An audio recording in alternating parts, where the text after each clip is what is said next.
Bonne année tout le monde. J'espère que vous avez bien fêté. Moi j'ai bien fêté, merci de demander. Vous pouvez vous lever, s'il vous plaît, parce qu'on va lire la prière de notre Père tous ensemble. Et du coup je vais la lire à haute voix et vous m'accompagnez s'il vous plaît, parce que comme ça je ne suis pas seul. Et on va la lire tous ensemble comme la prière pour commencer ce message. Alors Gégé, à toi. Vous êtes prêts ? Notre Père qui es aux cieux, que ton nom soit sanctifié, que ton règne vienne, que ta volonté soit faite, soit à terre comme au ciel. Donne-nous aujourd'hui notre pain de ce jour. Pardonne-nous nos offenses, comme nous pardonnons aussi à ceux qui nous ont offensés. Et ne nous laisse pas entrer en tentation, mais délivre-nous du mal. Amen. Vous pouvez vous rasseoir. Merci.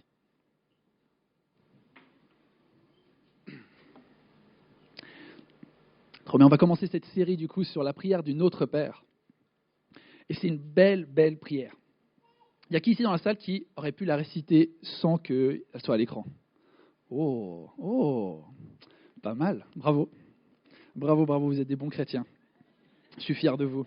Adrien il a pris des notes aussi pour savoir lesquelles étaient pour les pasteurs qui notent. Trop bien.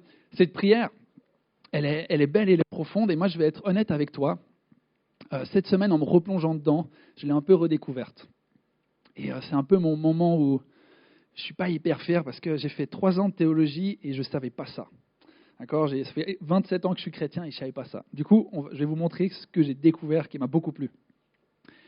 C'est quoi les 2 commandements que Dieu donne à ses disciples ? Principalement, s'il y a 2 choses à connaître de Jésus, c'est quoi ?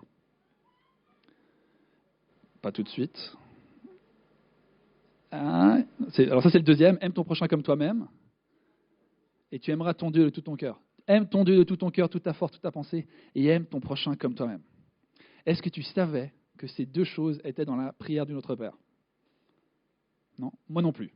D'accord, je l'ai appris cette semaine et c'était vraiment beau. La prière de Notre Père, elle se trouve dans 2 passages dans la Bible, c'est en Luc. Et les disciples de Jésus disent, Jésus, apprends-nous à prier. Jean-Baptiste, il a appris à ses disciples à prier, mais nous, on aimerait savoir comment prier. Enseigne-nous. Et du coup, Jésus va donner cette prière. Et dans Matthieu, elle apparaît dans un autre contexte. C'est Jésus qui donne son plus fameux message à une foule. C'est le sermon sur la montagne. Et cette prière, elle se trouve au cœur du message. Elle est littéralement au milieu. Et quand tu connais un peu la culture juive, tu sais que ce qui est au milieu, souvent, c'est le cœur du message le plus important à connaître. Il y a comme cette montée vers ça, et après, il n'y a pas forcément une descente, mais juste géographiquement, c'est le cœur.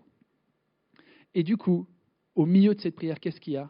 Aime ton Dieu et aime ton prochain. Alors on peut voir, Gérard, tu peux mettre à l'écran pour qu'on puisse voir. Je ne sais pas si tu remarques, j'ai mis en couleur ton, ta, nous, nous, voilà. Pour montrer, on t'aime Dieu. Ton nom, ton règne, ta volonté soit faite. Là, on prie à Dieu, Seigneur, que tu sois glorifié, on t'aime, on te loue. Et après, le verset 11, il y a aussi, donne-nous aujourd'hui notre pain. Nourris-nous. Pas seulement moi, mais mes frères et sœurs. Prends soin de nous. J'aime mes frères et sœurs. Pardonne-nous. Aide-moi. Pardonne mes fautes. Mais comme si moi, je pardonne aux fautes de ceux qui m'ont causé du tort. Je vais leur pardonner, je vais les aimer. Et ne nous laisse pas entrer en tentation, mais délivre-nous du mal. Ne me laisse pas faire du mal aux autres, parce que je suis appelé à les aimer. Aide-moi à les aimer.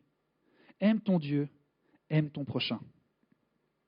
Ça, c'est la prière de notre Père. Et ce n'est pas juste Jésus qui était posé comme ça avec ses disciples, un peu sur une plaine, et puis ses disciples étaient là, tu peux nous apprendre à prier ? Et juste, ouais, en ce moment, j'aime bien dire ça dans mes prières. Vous pouvez faire ça si vous voulez.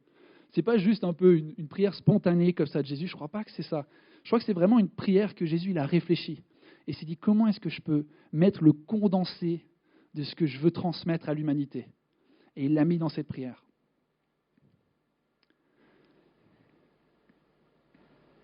Alors on va commencer. C'est peut-être logique pour toi, mais cette prière, elle commence par dire à qui on s'adresse. Notre Père qui est au ciel, qui est aux cieux. Notre Père. Jésus, il s'adresse à quelqu'un, il nous dit à qui est-ce qu'on doit parler. Et c'est une bonne question quand tu t'adresses à l'entité divine, toute-puissante, transcendante. Comment est-ce qu'on communique avec lui ? Comment est-ce que tu parles à Dieu ? La prière, c'est communiquer. Comment est-ce que tu communiques avec un Dieu invisible, transcendant, tout-puissant? C'est une bonne question. Et Jésus, il nous répond, il dit, notre Père. Ça m'a fait penser à une phrase que ma mère avait tendance à me dire.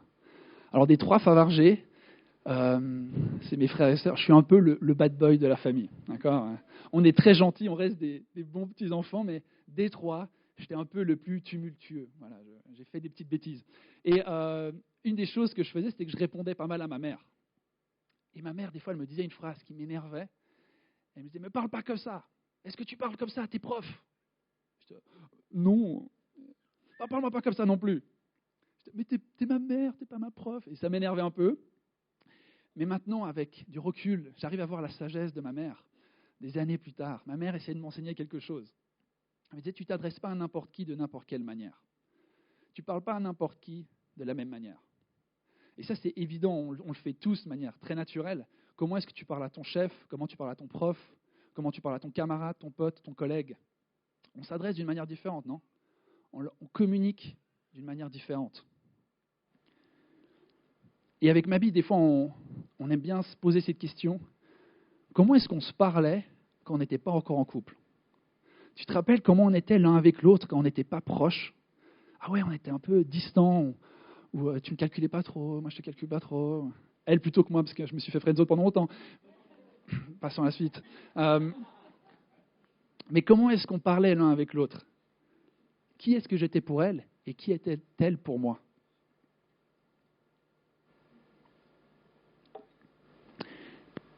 Et un bon exemple quand on parle de Dieu, c'est peut-être imaginer un roi. Comment est-ce qu'on s'adresse au roi Charles? Comment est-ce qu'on parlerait à roi Charles s'il était là parmi nous? Est-ce qu'on le respecterait? Ou est-ce que genre, oh bon, c'est un gars parmi d'autres, c'est pas mon roi, je m'en fiche? Il y a quand même un respect qui viendrait. Et nous, pour lui, on est qui? T'es un petit sujet, moi je suis un pécor, quoi. Je suis un petit paysan pour lui, peut-être. Je ne sais pas ce qui je suis pour lui, mais je suis rien. Ou peut-être il est très gentil, puis il est humble.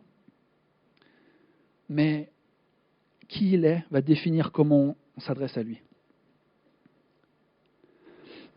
Alors Jésus, il commence sa prière par ça, à essayer de répondre à cette question que l'humanité se pose depuis toujours. C'est qui Dieu? Qui est Dieu? C'est une bonne question à se poser. C'est qui Dieu? Et la réponse à cette question, elle n'est pas facile à trouver. Elle n'est pas facile pour 3 raisons. La première, la Bible, elle en parle beaucoup, elle va parler du monde. Le monde, comme une entité qui s'oppose à Dieu. Et dans ce monde, il y a plein de gens qui ont plein de choses à dire de Dieu. Il y a plein de prophètes qui ont parlé. Dieu, il est comme ci. Non, Dieu, il est comme ça. Moi, je connais Dieu et je vous le décris. Faites ci, faites ça. Dieu, il est comme ci. Il y a plein de choses qui ont plein de choses à dire de Dieu. Et il y a comme un brouhaha général. Et c'est difficile, du coup, de répondre à cette question. Qui est vraiment Dieu? Parce que c'est difficile de se positionner. Il y a tellement de possibilités. Est-ce que Dieu, c'est une multitude de dieux? Ou est-ce que Dieu... Enfin, Dieu, il n'existe pas. Non, il n'existe pas, Dieu. Ou est-ce que c'est la terre, mère nature? Est-ce que c'est une force toute puissante qui vague, un peu impersonnelle? Est-ce que c'est l'univers? Beaucoup de choses sont dites de Dieu. Ce n'est pas facile de différencier tout ça. Le deuxième point, pourquoi? Ce n'est pas facile de répondre à cette question. Et là, il faut un peu plus d'introspection. C'est que ça nous arrange. Certaines réponses à cette question vont nous arranger. Si ma réponse à cette question, qui est Dieu, c'est Dieu n'existe pas, ça m'arrange beaucoup, parce que ça veut dire que je peux faire ce que je veux. S'il n'y a pas une autorité au-dessus, ça veut dire que je suis redevable envers personne. Je peux faire ce que bon me semble. Et Mabi, pour parler un peu d'elle dans son histoire, elle en parle ouvertement, mais elle a quitté la foi pendant quelques années. Et elle était alimentée par ces questions. Mais qui est Dieu? Est-ce qu'on peut comprendre Dieu? Et quand elle est revenue à la foi, son regard sur sa réponse qu'elle avait, c'était « Elles m'ont bien arrangé les réponses que j'ai trouvées. Que Dieu n'existe pas, ça me permettait de faire ce que j'avais envie de faire. Il n'y avait personne qui pouvait me dire quoi que ce soit. » Mais pourquoi c'est compliqué de comprendre Dieu aussi? C'est parce que du coup, il y a notre intérêt. On n'est pas neutre. Je ne suis pas partial dans cette question. J'ai un intérêt. Mais une autre raison pourquoi c'est compliqué à connaître Dieu dans ce domaine-là, c'est que le péché, il a tendance à faire quelque chose dans notre cœur. C'est qu'il tord notre image de Dieu. Adam, le premier homme qui a péché, quand il pêche, après, il court et il se cache de Dieu. Et Dieu, il arrive, il dit, t'es où, Adam? Et tout d'un coup, alors qu'Adam n'avait que connu la bonté de Dieu, que Dieu était un Dieu d'amour, compatissant, bienveillant, tout d'un coup, Adam en a peur et s'en éloigne. Parce que ce qu'il a fait a tordu l'image qu'il avait de Dieu. Il a eu peur. Du coup, il y a un brouhaha général. 2, on a un intérêt, et en plus, des fois, on a peur de Dieu, on ne le voit pas pour qui il est vraiment. Et la troisième réponse, qui englobe les deux, c'est que moi, je suis convaincu, si Dieu existe, le diable, il existe aussi. Et Satan, il déteste Dieu par-dessus tout. Il le haït par-dessus tout. Et puisque Dieu t'aime, le diable te déteste profondément. Il te haït parce que Dieu t'aime. Et ce qu'il déteste encore plus, je ne sais pas si on peut quantifier sa haine, mais c'est que tu connaisses Dieu pour qui il est vraiment. Et il va passer tout son temps à faire que tu ne connaisses pas vraiment qui est Dieu, que tu ne saisisses pas la bonté de Dieu, que tu ne saisisses pas son identité. Parce que si tu ne saisis pas qui il est, tu vas vivre loin de lui. Et du coup, qu'est-ce qu'il va faire? Il va te tenter. Il va faire comme un cadeau. T'es sûr que Dieu, il t'a dit que tu allais mourir? T'es sûr que Dieu, il est bon? T'es sûr qu'il veut ton meilleur intérêt? Et il va te questionner un peu. Et non, ouais, c'est vrai, est-ce que Dieu, vraiment? Non. Et il s'est tourné de Dieu. Il a été tenté et son cœur s'est tourné de Dieu. Ou ce qu'il va faire, le diable, c'est qu'il va te remplir d'un brouhaha. Il va te proposer plein d'alternatives. Et tu vas être comme dans cette tension de mais qui est Dieu? Je n'ai pas la réponse à cette question.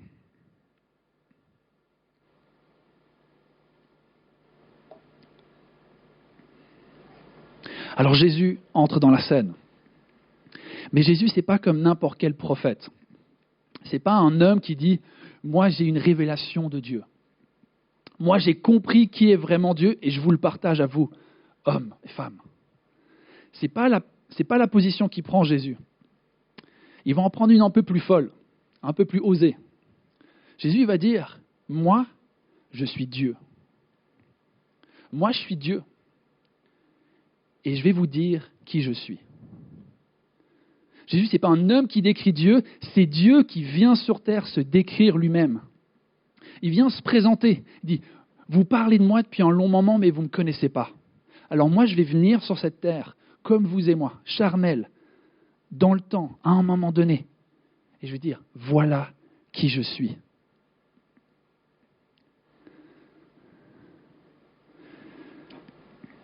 C'est assez osé. Et j'ai un apologète que j'aime beaucoup, c'est un homme qui défend la foi. Il va dans, j'ai un peu binge-watch son contenu sur YouTube ces derniers temps, et il va dans les universités, il se balade, et puis sur les campus, un peu les plaines, il va avoir des débats avec des élèves. Et puis n'importe qui peut venir et le questionner. Et un peu, mais pourquoi ci, pourquoi ça? Puis en fait, il va avoir une discussion. Et une des choses qu'il dit beaucoup, et qu'il répète, il va dire, vous savez, si Mohamed était ressuscité, je l'écouterais un peu. Enfin, je lui donnerais mon attention. Si Bouddha était mort et ressuscité, on est tous morts, mais si un d'eux était ressuscité, je l'écouterais.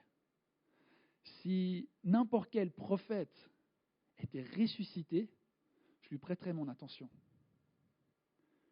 Et il va dire du coup, puisqu'il est ressuscité, je l'écoute. Et Paul, il va dire pareil. Paul, dans une lettre, il va baser toute sa pensée. Paul, c'est celui qui a écrit la moitié du Nouveau Testament. Et il va dire à tout le monde, au cas où, si Jésus n'est pas vraiment ressuscité, je suis le plus gros des fous. Ne m'écoute pas, je suis un malade. Je passe mon temps à partir partout dans le monde, à prêcher à tout le monde, à vivre d'une manière. Pourquoi? Parce qu'il est mort et il est ressuscité. S'il n'est pas ressuscité, écoute-moi pas. Et le christianisme, dans son entièreté, est basé sur cette foi en ce miracle. Je crois que Jésus est Dieu et il est ressuscité. Historiquement, pas juste une belle image. Waouh, Jésus, il est ressuscité. Non, il y a un homme qui était mort, enterré, il est sorti de sa tombe. C'est ça le miracle qu'on croit, vous et moi. Et toute notre foi est basée là-dessus. Et Paul, il va dire, au cas où je suis tellement sûr de mon truc, vous pouvez aller demander à tous ces gens-là. Il va commencer à citer des noms. Demande à ce gars, demande à lui aussi il l'a vu. On l'a vu, on a vécu avec lui pendant 30 jours. Enfin, pas Paul, mais ses disciples, ils ont vécu avec lui pendant 30 jours. Allez leur demander, ils vont dire la même chose.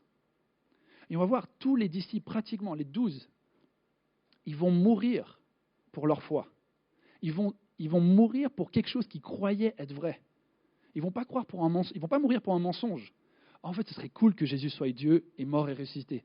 Du coup, je vais m'en convaincre et je vais mourir pour ça. Non, il y a vraiment des hommes qui sont morts pour ce message-là. Ils étaient tellement sûrs parce qu'ils l'avaient vu. Et Jean, qui était un des disciples, il va dire la même chose. 1 Jean 1 à 5.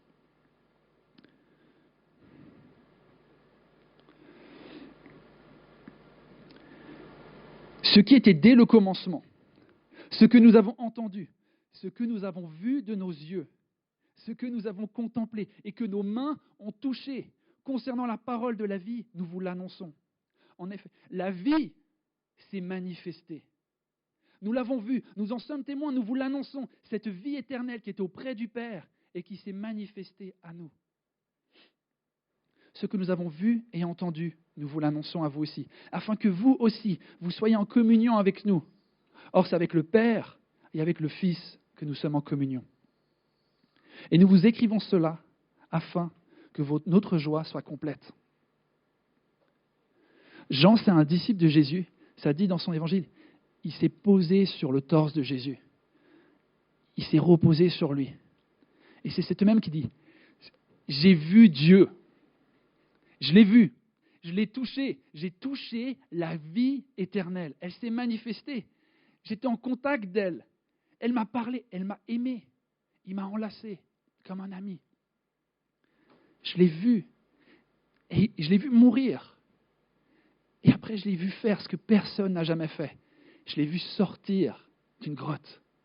Je l'ai vu ressusciter. Et il s'est révélé à moi, il m'a dit, je suis vraiment celui que j'ai dit que j'étais. Je suis vraiment le Dieu de l'univers. Et je me présente devant vous. Alors allez dans toutes les nations. Et c'est pour ça que l'évangile, il s'est répandu dans tout le monde entier si rapidement. Ce n'est pas juste une meilleure croyance que d'autres. C'est parce qu'il y a des gens qui sont convaincus d'une chose, c'est qu'il y a un homme qui est vraiment mort et ressuscité. Et qu'il y a des gens qui l'ont touché et qui l'ont vu.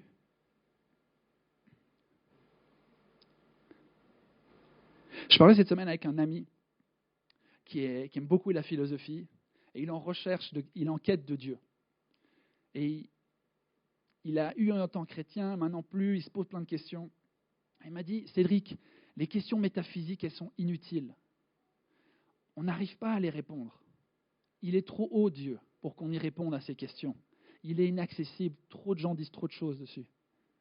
Et moi, j'ai pu lui dire, non mais tu sais, Dieu, il s'est révélé. Dieu, il s'est rendu tout petit. Et ceux qui étaient là dimanche à la veillée de Noël avec Ruben, il parlait de Dieu, le Dieu de l'univers est descendu comme un enfant. Il s'est rendu accessible. Il s'est rendu vulnérable. Les gens ont vécu avec lui. Dieu, il n'est pas distant. C'est Emmanuel, Dieu avec nous.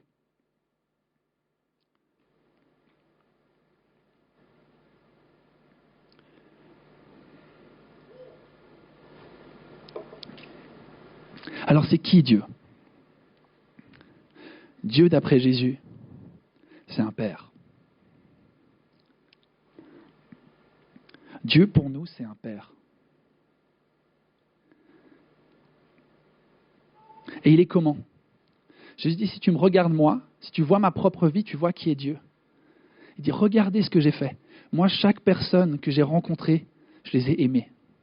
Je les ai pardonnés. Je suis descendu vers eux. Et je les ai élevés. J'ai dit, va, relève-toi. Ne pêche plus. Je t'aime. Je ne te juge pas. Viens, allez, relève-toi. Il est venu vers les malades et il les a guéris. Il est venu vers ceux qui avaient le cœur brisé et il les a réconfortés. Il s'est opposé aux injustes, aux orgueilleux, à ceux qui utilisaient leur pouvoir et leur puissance pour abaisser les autres. Il s'est opposé à eux. Il a dit non, ça c'est faux. Il était intègre. Il n'a jamais péché. Il n'a jamais dit oui au mal. à son propre intérêt. C'est le premier qui a dit que ta volonté soit faite, Dieu. C'est lui qui a dit ça avant nous. Nous, on proclame ce que Jésus il a fait. Lui, il a dit à Dieu que ta volonté soit faite. Et quand il était juste avant de mourir, il a dit, Dieu, j'aimerais que cette coupe, elle me soit enlevée. J'aimerais ne pas devoir faire ça, mais que ta volonté soit faite. Si je dois mourir, je le fais. Et il est allé à la croix. Il a été obéissant. Ça, c'est le Dieu qui se révèle à nous. Et le Père, il dit, je suis comme Jésus. Je suis autant rempli d'amour que Jésus. Je suis autant rempli de bienveillance envers toi et de patience. Je te juge pas de la même manière. Je te pardonne, je te sauve. Viens à moi. Ça, c'est notre Dieu. Ça, c'est le Dieu que Jésus décrit. Et Dieu, c'est le Dieu qui aime ses ennemis. Jésus, il dit, aime ton ami, c'est facile. Moi, je te dis, aime ton ennemi. Tends l'autre joue. Pourquoi ? Parce que Dieu, il aime ses ennemis. La preuve, c'est qu'il m'a aimé. Moi, j'étais le premier ennemi de Dieu. Dans mon comportement, dans mes pensées. Il m'a aimé alors que j'étais son ennemi. Il est venu me secourir. Il a dit, je ne te juge pas, Cédric, pour tout ce que tu as fait. Et il t'aime. Alors, qui est Dieu ? Il est le Père. Qui suis-je pour lui ? Si Dieu est un Père, toi, tu es qui ? Tu es sa fille et tu es son fils. C'est si simple. C'est pas complexe. D'accord ? Tu n'as pas besoin d'avoir un bachelor, un master, un doctorat en théologie, en philosophie pour comprendre cette question de la transcendance de Dieu. Tout le monde a eu un père. Tu n'as peut-être pas eu un bon père, mais je crois que tu arrives à imaginer comment un bon père devrait se comporter. Et Dieu dit, moi, je suis comme ça. Qui es-tu pour lui ? Tu es son fils et sa fille. Et la troisième question, qui est-il pour moi ? C'est qui Dieu pour toi ? Dieu, c'est celui qui t'a toujours aimé. C'est celui qui a toujours été là pour toi. Quand tu étais seul, il était là. Peut-être tu ne le voyais pas, mais il a toujours été là. Et son amour a précédé ton existence. Dieu dit, j'avais tellement de pensées de toi et j'ai décidé de te créer. Je rêvais de toi dans mes pensées. La Bible, elle dit, il y a des pensées, Dieu il a des pensées pour toi plus nombreuses que tous les grains de sable sur les plages de la terre.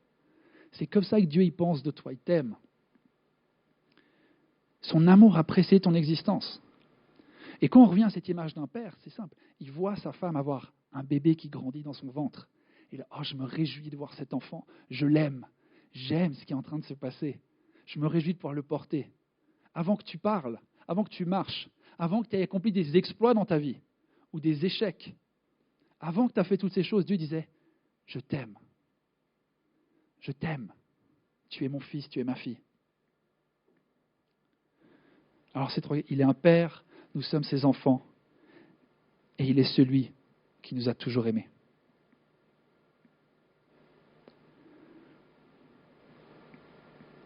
Alors on fait quoi de ça ? Le verset qui précède la prière de notre Père dans Matthieu, je la trouve vraiment tellement pertinente pour maintenant. C'est en Matthieu 6, versets 6 à 8. Et il dit, « Mais toi, quand tu pries, entre dans ta chambre, ferme ta porte et prie ton Père qui est là dans le lieu secret.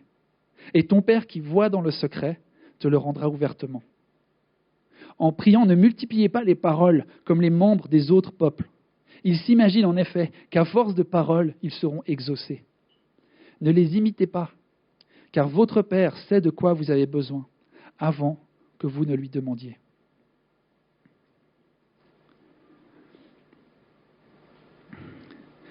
Jésus dit, fais pas comme les autres peuples qui croient qu'ils peuvent m'atteindre avec des rites spirituels.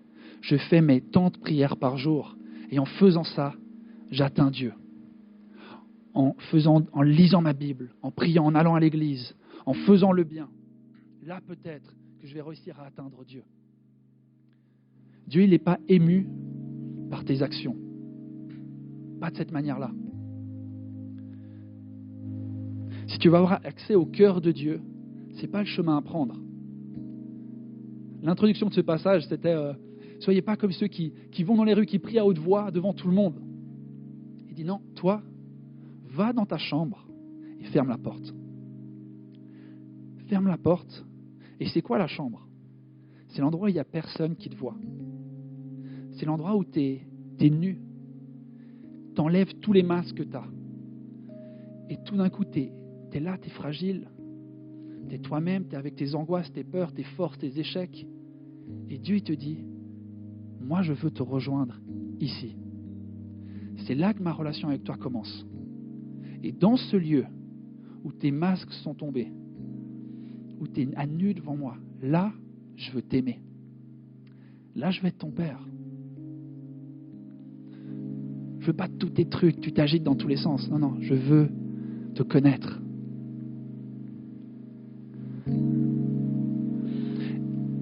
Et la chambre, c'est quoi aussi? Ça me faisait penser à ça quand je prépare ce message. C'est le lieu où, dans le mariage, tu partages ta chambre avec ta femme, avec ton mari. Et là, dans cet endroit, tu es intime. Tu vas connaître cette personne de la manière la plus grande qui est possible. Tu vas être émotionnellement, spirituellement et physiquement à nu devant la personne. Tu vas dire, je te vois et tu me vois. Et il n'y a personne d'autre qui nous voit. Les portes sont fermées, les fenêtres sont fermées. On est intime. Et de la même manière, Dieu, il veut te connaître de cette manière-là. Il veut t'aimer comme jamais quelqu'un t'a encore aimé. Et ce contexte-là encore de priez pas comme ça, mais priez de cette manière-là, ce que ça me dit encore, c'est que c'est pas une relation transactionnelle avec Dieu. Tu fais pas un certain quantité de bonnes œuvres, de prières, et t'obtiens quelque chose de Dieu. Tu n'achètes pas Dieu. Dieu se donne. Tu ne peux pas acheter Dieu parce qu'il s'est déjà donné. Et tu n'as pas assez d'argent spirituel pour atteindre Dieu et l'acheter. Ce n'est pas une transaction. D'accord? Tu n'es pas son client. Tu n'es pas son serviteur. Tu es son fils et sa fille. Et il aimerait que tu le connaisses comme ça. Et pour finir, j'avais cette image. Si je reviens au roi Charles. Cette prière de Dieu, pour moi, c'est comme si tu étais avec Charles comme ça. Il y avait plein de gens, il y a public. Et il vient vers toi et il dit, Cédric, ça te dirait que tu arrêtes de m'appeler roi, mais tu m'appelles Charles. Ça dit, tu me tutoies. Ça dit, on part d'ici, on va dans le salon, là où il n'y a personne. Et on parle ensemble, juste toi et moi, parce que j'ai tellement envie de connecter avec toi. Et il y a une barrière entre toi et moi. Ce titre, oui, il est vrai, je suis roi, mais il t'empêche des fois de connecter avec moi. Alors, tu peux me parler, tu peux m'appeler père. C'est plus Charles qui parle. Hein. Mais Dieu, il veut ça. Il dit, viens, appelle-moi père. Et moi, je vais t'appeler mon fils, ma fille. Et je vais t'aimer comme ça. Et j'enlève toute barrière qui nous sépare.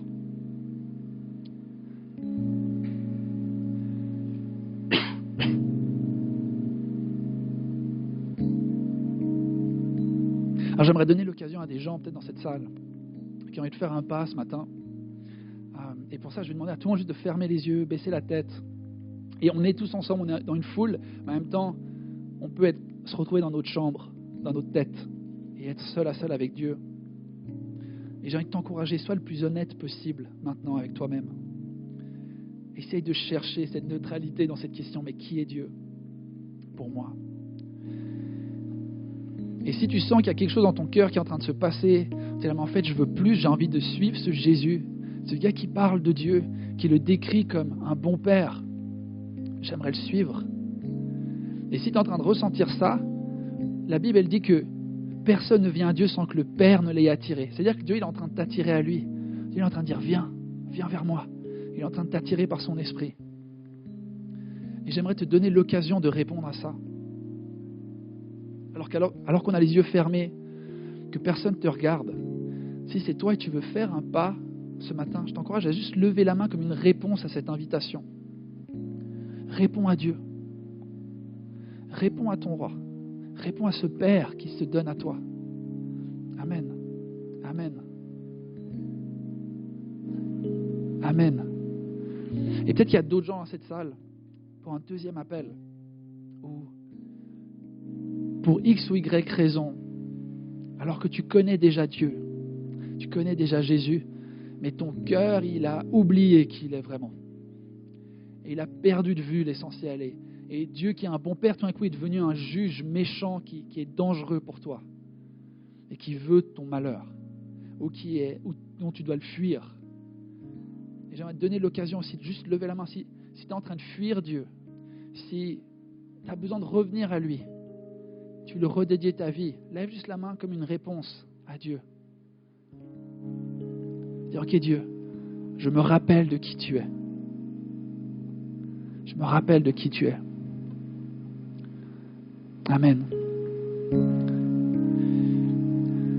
Et il y aura nos 3 pasteurs, Monica, Adri et Ruben, qui seront derrière pour prier pour toi. À un moment, si tu as besoin de prière, si tu as fait un pas dans ton cœur ou physiquement aussi avec ta main en l'air, je t'encourage d'aller vers eux et leur dire, est-ce que tu peux prier pour moi? J'ai fait ce pas aujourd'hui, ou j'ai besoin de faire ce pas, mais j'y arrive pas. Ils vont prier pour toi, pour t'aider, pour t'encourager, pour t'amener plus loin. Ou si tu as n'importe quel autre sujet de prière, malade, tu souffres, tu as besoin d'aide, tu es seul, va demander la prière, ils sont là pour toi. Amen.